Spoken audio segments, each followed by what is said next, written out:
My name is Liane Carlson. I was the Heyman Public Humanities Fellow from 2015 to 2016. I did my graduate work at Columbia University in the Religion Department, and I am currently Stewart Postdoctoral Fellow in Religious Studies at Princeton University. So in my time as a Public Humanities Fellow, I developed a project to teach philosophy to students who spoke English as a second language and also GED students.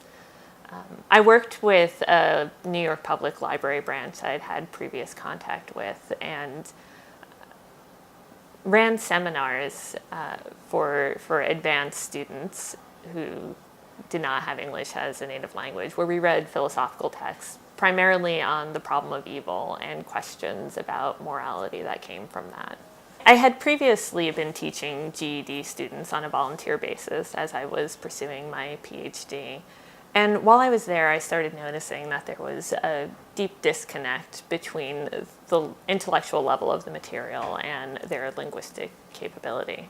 So the GED material was all geared towards students who had difficulties with literacy. But in doing so, it assumed that their literacy level was their life stage level or their intellectual level, which was really quite alienating for the students. So I started creating more opportunities for conversations within that class, and then thought that as a Public Humanities Fellow, I would like to expand it to a broader community and create classes specifically that could give forums for non-traditional students to engage in the sort of intellectual work that I do in the classroom with my undergraduates. My research is in philosophy of religion, and specifically it focuses on the last 200 years of German and French philosophy. I get really interested in my research through the problem of evil, which in philosophy is the question of how a benevolent, good, and omnipotent God could allow the existence of evil to happen. And more specifically, I was interested in this question of how do we continue to think about evil in a post-Christian secular society? Why is it that this term still has draw and meaning for us, even when it's uprooted from the religious context that gave it meaning? And what does that do for our moral evaluations of people? So these were some of the questions that I wanted to have in conversation with my students. So while I was teaching these GED students initially, and also as I started my Public Humanities project, I was finishing up my dissertation, which was called Losing Touch, an Alternate History of Contingency, Touch, and Affect. And I'd gotten really interested in this question of contingency, which we normally think of as the idea that events could have been otherwise. I was interested in a neglected philosophical tradition that did not think of contingency so much as a great meta theory of history, but rather as something experienced on the ground through our bodies, right? It's not that you realize how different and how fragile your life could be just because you're reading a history book about Napoleon. It's because you find yourself in these very physical, tactile situations where you feel vulnerable and upset by your emotions. So while I was teaching the course, I didn't talk specifically about my research on contingency because it can be a bit of a technical, philosophical term. But I wanted to get at the sorts of debates and questions about suffering and evil that had driven my research. And so that's why I decided to focus more directly on the problem of evil.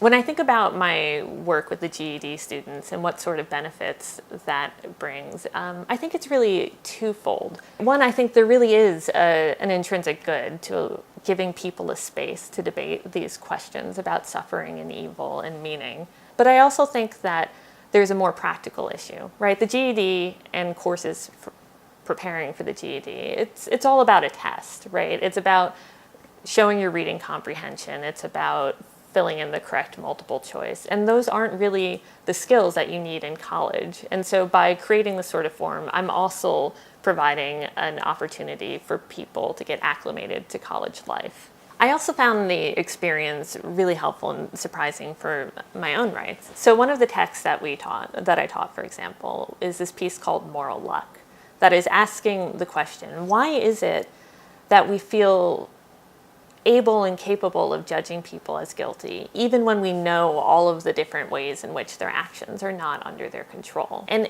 if so much of our life is not under our control, does it actually make sense to judge people as guilty?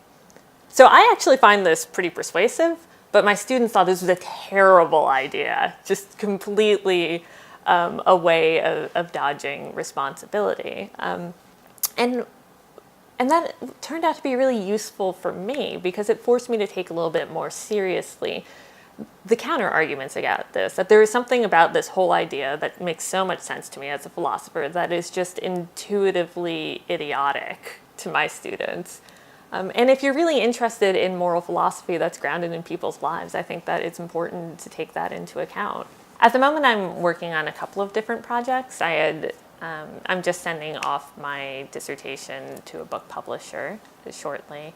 I'm also starting an article on forgiveness because in recent weeks, particularly in the wake of the election, I've gotten really interested in this idea that the refusal to forgive is not always a moral failing, right? It could actually have its own logic and its own moral demands. And it seems a really important question to think about at the moment because it feels like there can be a certain pressure to forgive and to move on that might be at cross purposes with really hearing the suffering of people who have been wronged. Working with the Heyman Center and with the New York Council for the Public Humanities has been really helpful in all of this for me. Particularly, they provided a lot of resources for thinking about how you bring these really broad ideas and broad texts to a concrete audience. For example, they gave us an orientation at the start of the program where they primed you really in the best way to approach organizations so it doesn't turn out to be a scenario in which you swoop in from above and impose your ideas on them, but actually respond to the need of the community and to the public that you're working with. So I found that very helpful in terms of adapting my target audience, specifically in my project, to working with an ESL student class that was already at the public library branch where I was.